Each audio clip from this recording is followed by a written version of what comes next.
Eto na nga guys, yung una nating nagawa ng video na makikita na isang kababayan nating OFW sa Hong Kong sinasaktan ng kanyang amo sa publiko kahit maraming dumadaang mga tao. Nasagip at natulungan na ng ating Polo OWA at ayon dito sa balita ang nasabing amo or employer ay may problema or tama sa pag-iisip.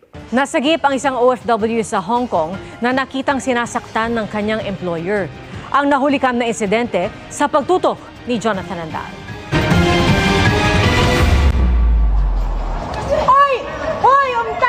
Sa video na ito na viral online, napahiyaw na lang sa gulat ang Pinoy na ito sa Hong Kong nang biglang hilahin ng babaeng nakabistida ang buhok ng kausap nitong babae.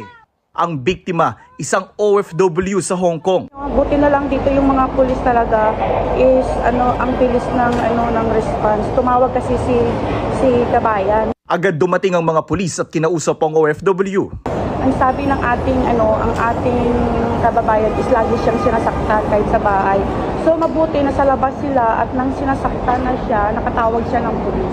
Hindi muna pinangalanan ng OWA ang OFW na ayon kay Hong Kong Labor Attaché Attorney Cesar Chavez ay taga Bulacan. Nakalabas na ng ospital ang OFW at tumutuloy muna ngayon sa temporary shelter ng Migrants Workers Office doon. Sabi ni OWA Administrator Patricia Yvonne Kaunan, bineberipika na nila ang impormasyon na ang nanakit sa OFW ay ang alaga nitong meron umanong mental health condition. Sabi ni Kaunan, hawak na ng Hong Kong Police ang kaso. May abogado ng tumutulong sa OFW para masampahan ng reklamo ang employer. Of course, there's physical assault, but we're also looking at physical abuse also is a ground for breach of contract, no? Under naman the labor laws of Hong Kong. Aalamin pa raw ng OWA sa OFW kung gusto ba niyang umuwi ng Pilipinas o patuloy na magtrabaho sa Hong Kong. Panawagan din sa ating mga kababayan na pag may ganitong nangyari sa kanila, nandito ang Philippine government, nandito ang OWA para tumulong sa kanila.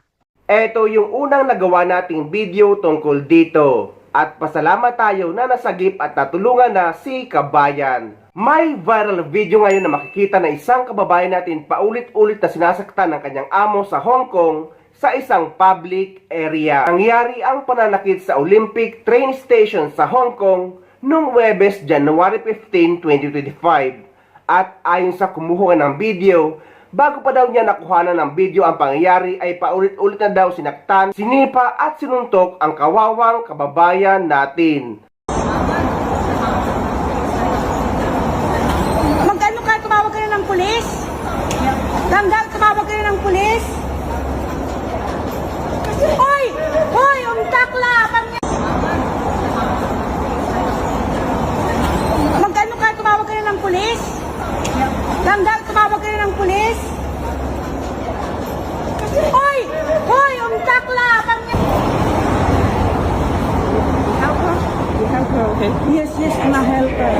Hi, thank you, madam. Buti pa itong iba nakakaintindi. Ayun ang amo ko, naka-lavender, yun ang amo ko. May something wrong daw siya sa utak, kaya i-interviewin siya eh.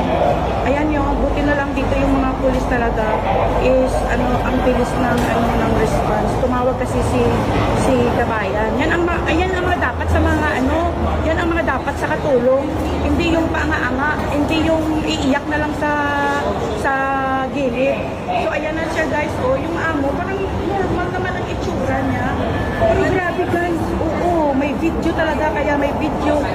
Yung isa kong kasama na Chinese, may video at may video na pureba talaga guys na nakunan siya, na binubugbog na yung maid.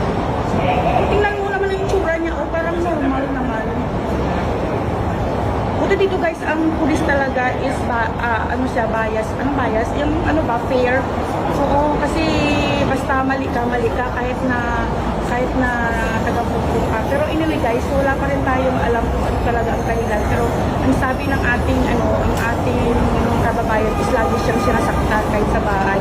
So mabuti na sa labas sila at nang sinasaktan na siya, nakatawag siya ng pulis. So guys, sige na guys, thank you for watching. Buti na lang talaga ay agad dumating ang mga pulis at hindi sila bias or hindi sila basta-basta kumakampi sa employer. At sana makaabot ito sa OWA at DMW na hindi na makakuha ng panibagong Pinay kasambahay ang among ganito. At para matulungan din ang kawawang kababayan natin, swertihan lang talaga ang pangingibang bansa bilang isang OFW.